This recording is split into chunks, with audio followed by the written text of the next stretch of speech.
Rock isn't dead. It's in flux.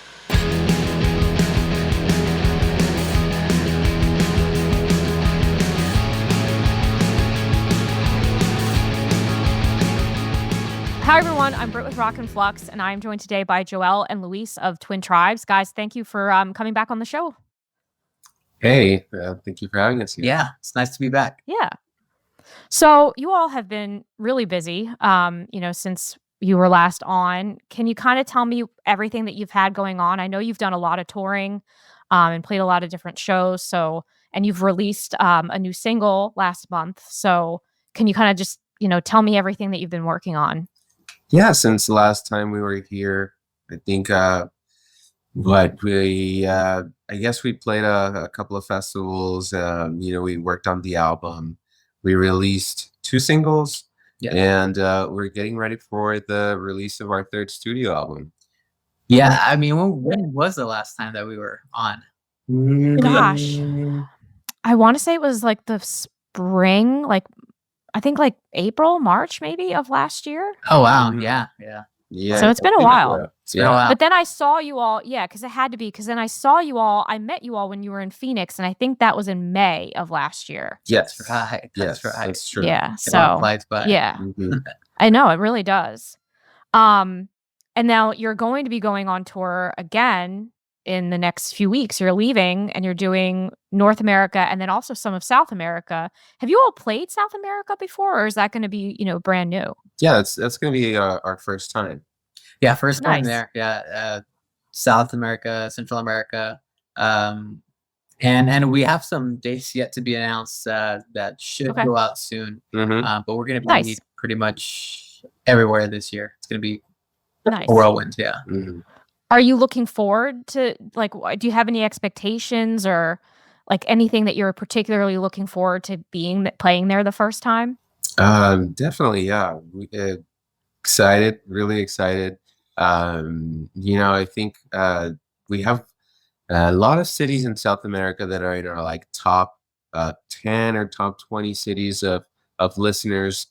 So there's a lot of people that listen to us in these places, and we've never been there. So it's really exciting. Yeah, and plus we're gonna be majority of our set's gonna be the new album, so it's gonna be really cool Okay. to play it for the first time for the audience, and Nice. and yeah, it's a lot of not high expectations, but a little bit of nervousness, right? Yeah. It's new Yeah, of music, how it's gonna be received live. But we've been working really hard this past month, on our live performance and our live show, rehearsing. So we're very excited to kind of hit the road. Do you all have a release date for the new album? When is it expected to be released? Yeah, January 26th. Yeah, January 26th. Okay. Yeah, the end of the month. Okay, cool. So you're literally releasing it and then going right out to support it, basically. Yeah, the 2 shows out in Pomona are basically our album release shows. So Cool. it'll be the 25th and the 26th. And Nice. and yeah, the album will be out right then and there. That's exciting. And I mean, that's going to be an interesting, thing for you all to experience, because you're releasing it and then you're getting to see their reaction to it live too. So Yeah. that's going to be, I It's think that's gonna going to be be an exciting time for you all. very cool. Yeah. Yeah, it's going to be interesting. And so who's opening for you because I know you've played with Urban Heat before. I actually had them on the show a few weeks ago. And I know they're opening for you some when you play the States, but who's working with you when you're in South America? How are you all doing that?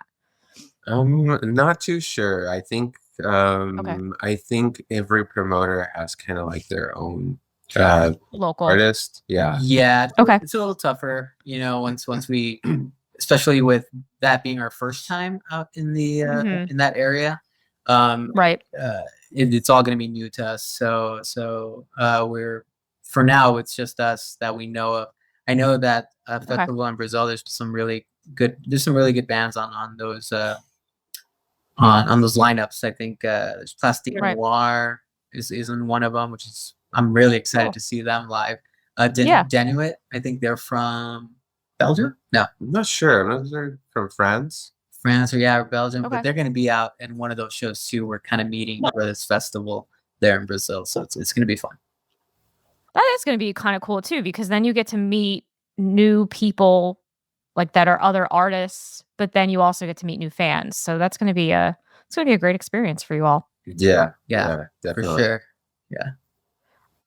Do you have you have been touring quite a bit over the last year. Do you have any like highlights or, moments or best moments that you would want to share or like reflect on that, were meaningful? I think from, this past year, maybe Darker Ways, which was our last show, right? It was our last show of the year. And it was probably our biggest show. And it was just the vibe there, being able to catch other artists. It was just amazing. Yeah, you're on the beach and then you're seeing all these like legendary performers. We got to see Tears for Fears. We saw Devo, Human League, New Order. We got to hear Chameleons. Cool. We were also doing like media stuff, but we got to hear the Chameleons. Nice. Yeah, it's just one of those days that you pinch yourself. It's like, is this real kind of thing? So right. That's a cool experience. Especially because like so many people in one place too, exactly, and to be a part of it, it's pretty cool too. Yeah.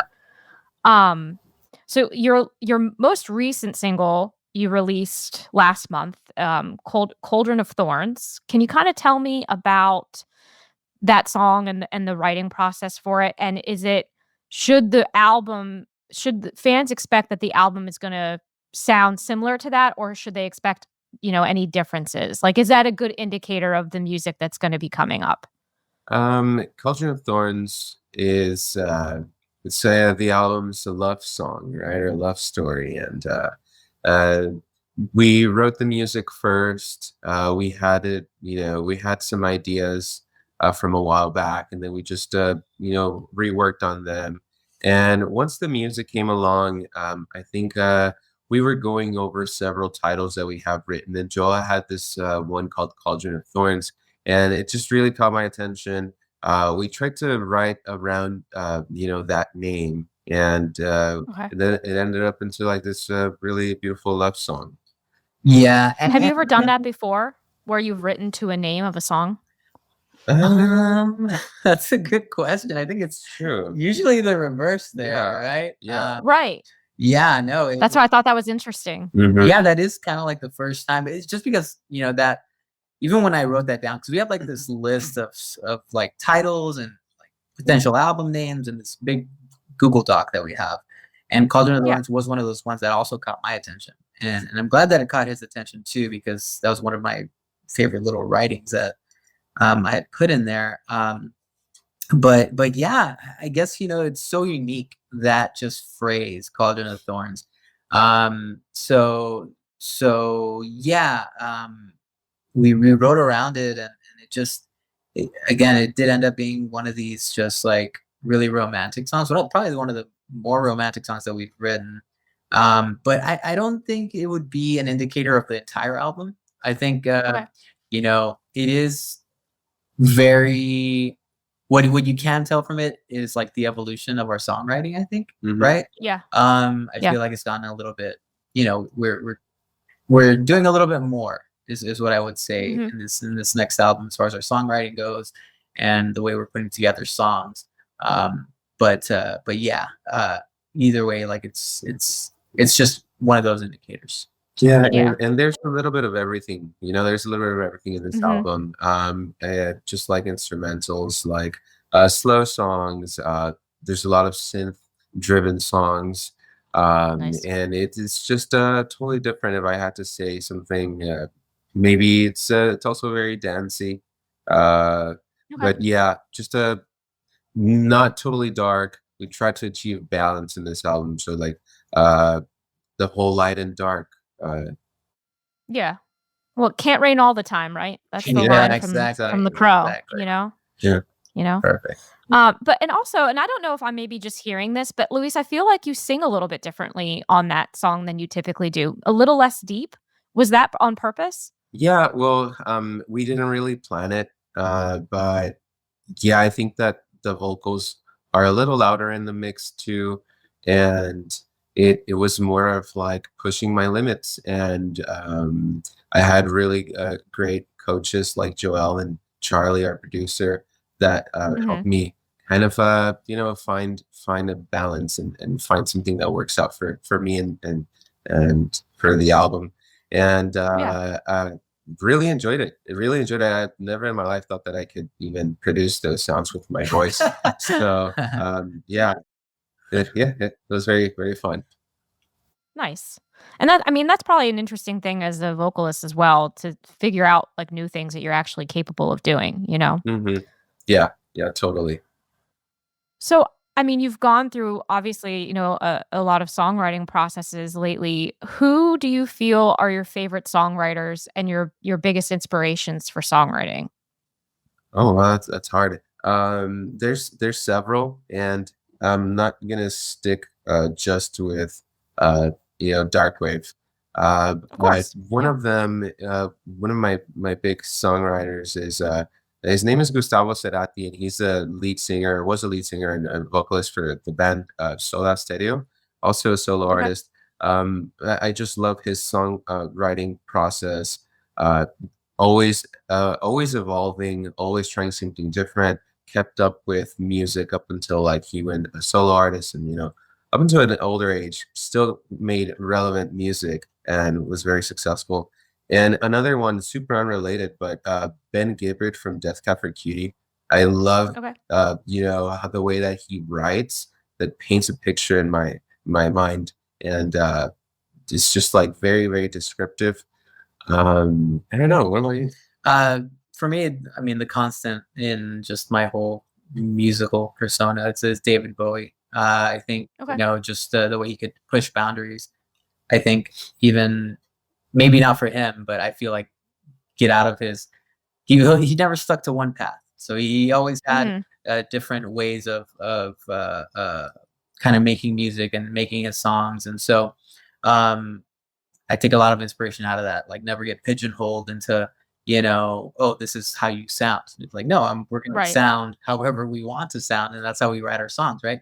We write them for us, and what do we like to hear, and what do we Right. like to play, and it's kind of upon us to kind of like break those boundaries and make ourselves uncomfortable. Like Yeah. Luis mentioned, he went out of his comfort zone for singing Cauldron of Thorns, and Mhm. I was lucky to be there for that process, and I thought it was a really cool thing to experience.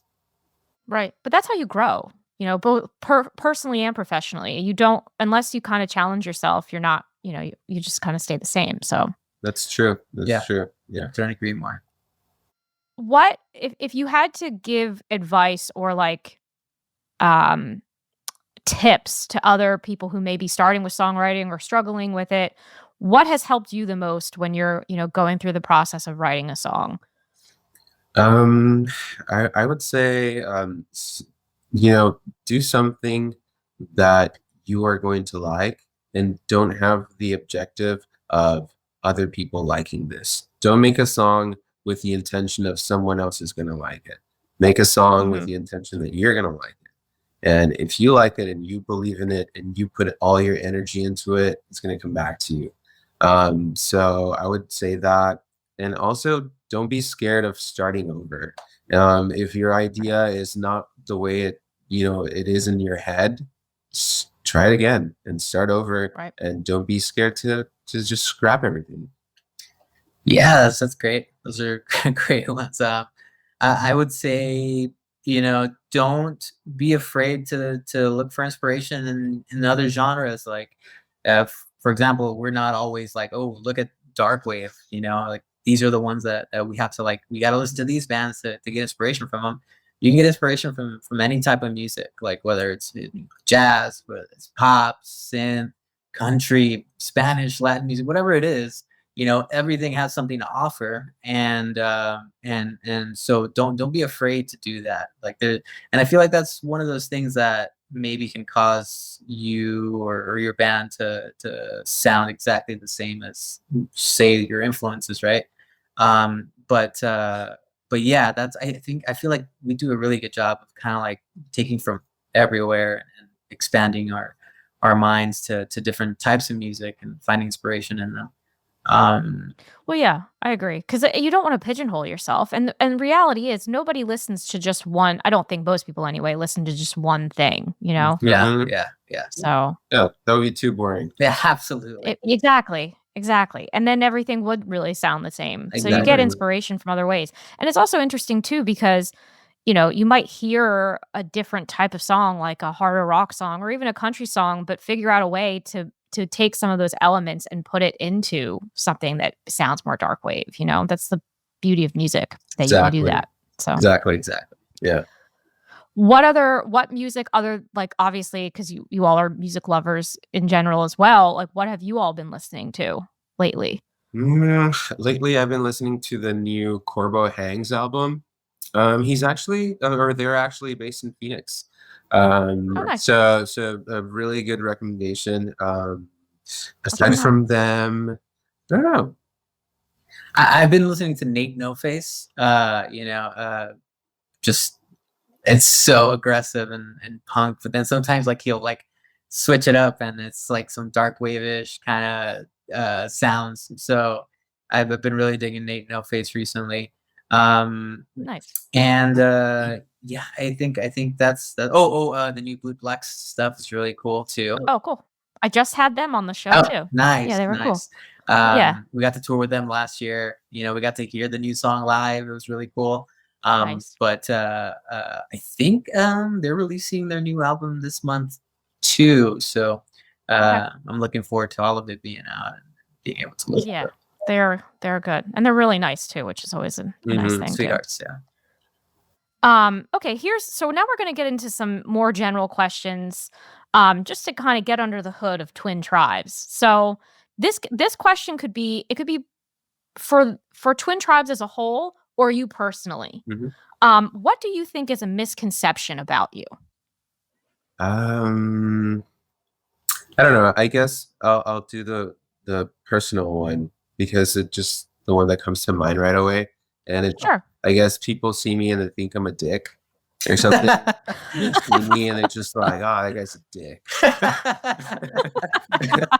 But in reality, I just have like a resting bitch face. I do too. The struggle is real. The Yeah. struggle is real, and I feel like we're born with those, so there's really nothing we can do. You Yeah, know? exactly. yeah. So no, I'm actually, chill. Yeah. We're mostly shy. We're mostly Yeah. shy. So like, I'm pretty sure. when it comes to not only, fans and stuff like that, like, Yeah. but with other bands, especially like we tend to like shy away and we won't really, sometimes we'll be okay to approach somebody and be like, hey, like, but Yeah. for the most part, we're shy, try to give everybody their space. And if they want to talk, you can talk to us. But There is an awkwardness to it. yeah, sometimes it gets understand. misconstrued, I guess, Oh, yeah, that's right? true. I guess Yeah. maybe it's for both. the Yeah, band. yeah, Why yeah. not dicks? Yeah. We're not dicks, yeah. We're actually really cool. Well, I mean, I can attest. I've had you all on the show twice, and you've always been super, super nice to me. And I've met you in person, and you were super nice. So I Cool. can attest to the fact that you are both nice There people you go. and not dicks. Awesome. Yeah. Um, who is the most? Oh, well, we kind of already talked about this, but it's a little different. What do you think is the most important songwriting tool that you can use? Very important songwriting tool, like as in gear. It could be Yeah. gear. It could be just like a way that you like. Do you sit down in a room by yourself? Like things, whatever. It could be anything, really. I think that what I tend to go for first is I think of a rhythm over a pattern, and it's usually drums and bass, and I think I isolate everything and just think of that. So I guess Okay. my tool would be just starts very small. I don't know. Yeah. Bring things in. What can you say? Like in waves. Yeah. Start with drums and bass, and small patterns, and to build your way up slowly. Yeah, and I guess for me, I can say reading books. You'll find a lot of words that maybe aren't part of your everyday Vocabulary. talking, Yeah. right? So reading's a big one for me, I think, and always having something to record or write down when inspiration hits. Like for me, as soon as that's Cauldron of Thorns, that kind of came from, I think I was watching a movie, I believe, and one of the characters said to a person like, "Hey, you're just a little rose in a cauldron of thorns," or something like that. Yeah. Or something along those lines. And so I wrote down Cauldron of Thorns immediately. I was like, okay, wow, that sounded really cool. Or when you're reading, like you find specific, specific words or kind of phrases, like write them down, because you'll say, I'll write it down later. I'll write the song down later. I have that inspiration now. Right. But you'll forget it. Trust me, you will forget. Oh yeah. Get that as soon as it hits. That's Right. true. Yeah. Definitely. I because you will forget. That's why notes on the iPhone is like so nice. Just like write it down, Exactly. Yeah. What advice would you give yourselves 5 years ago if you could go back and give yourself advice? I would say continue, like, building on the notes. The other one is voice notes. Continue to record everything in your phone in voice notes, because that gave us material for, we've used some of these ideas that have just been there in folder, and they're ideas from like 3, 4, 5 years ago. Like Joel said, we would always be sharing, little voice notes or ideas, and that, I would say, keep doing that. I would tell myself, don't eat at Lynn's in El Paso on the first tour, because that's how I got just wrecked for like how many shows, like 6 shows. Yeah. No.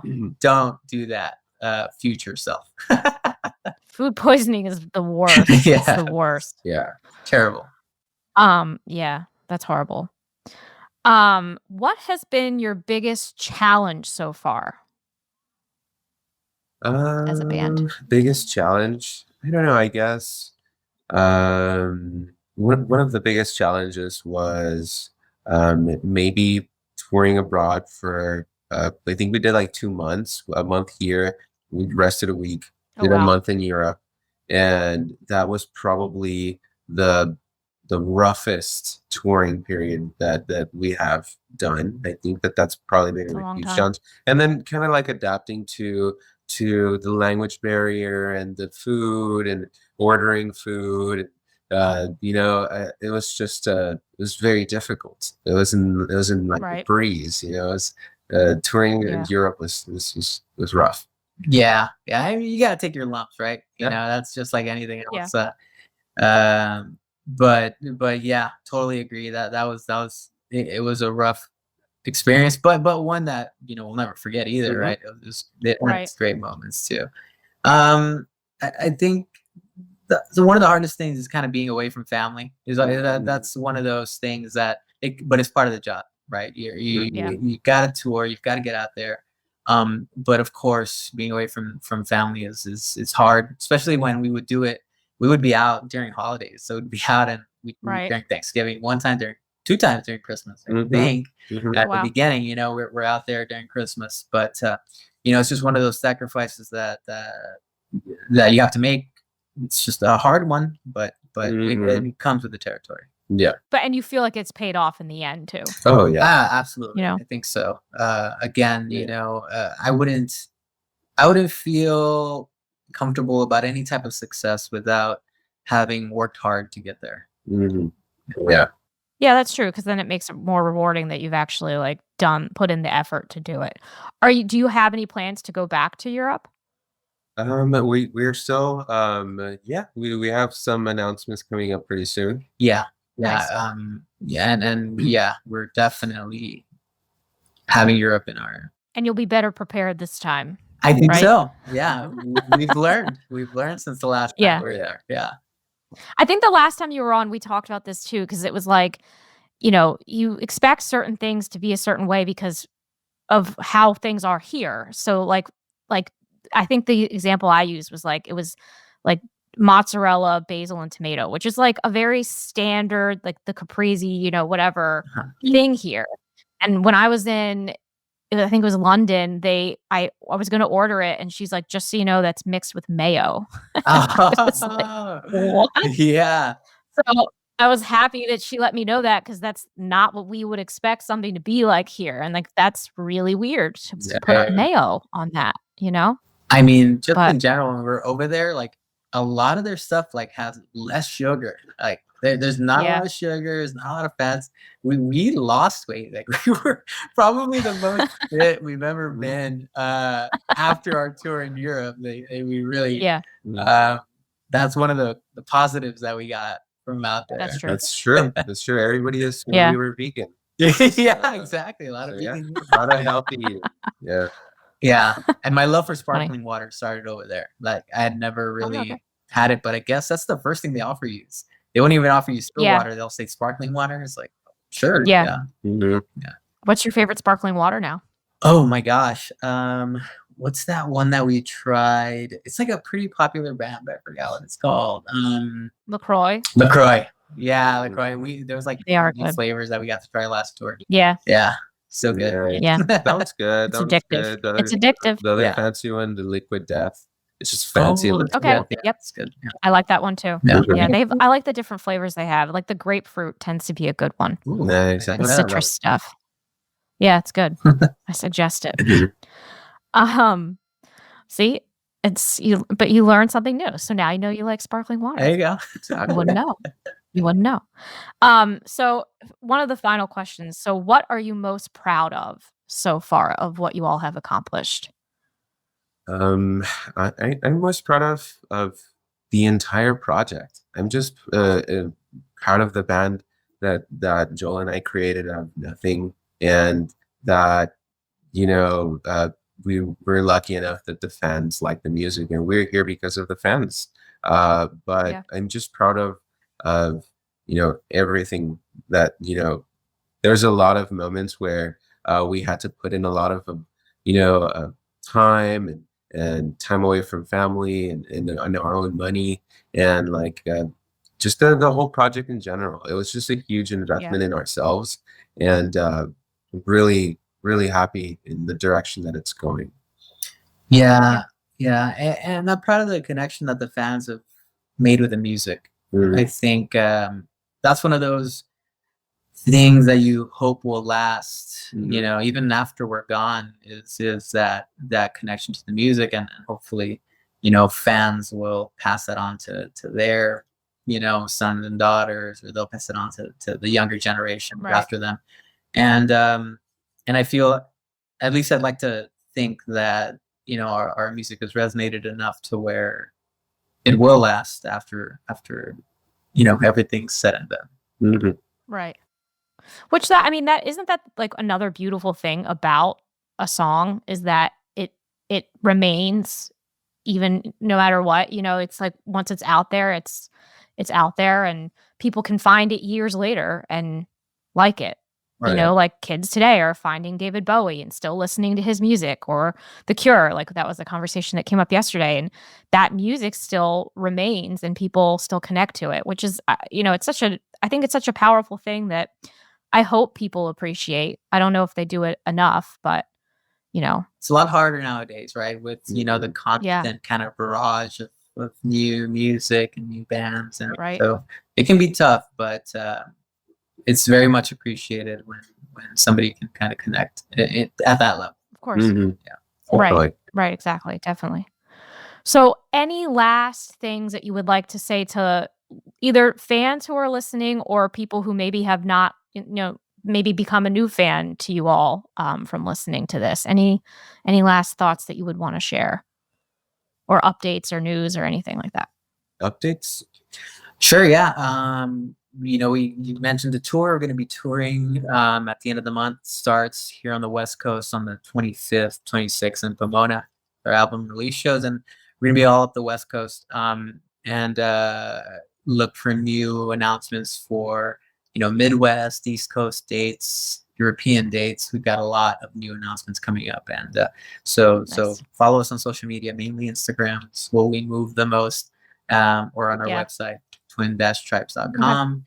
And it's Twin Tribes on Instagram too, right? Yeah, Yes. twin_tribe Yep. on Instagram. Yeah. Yep.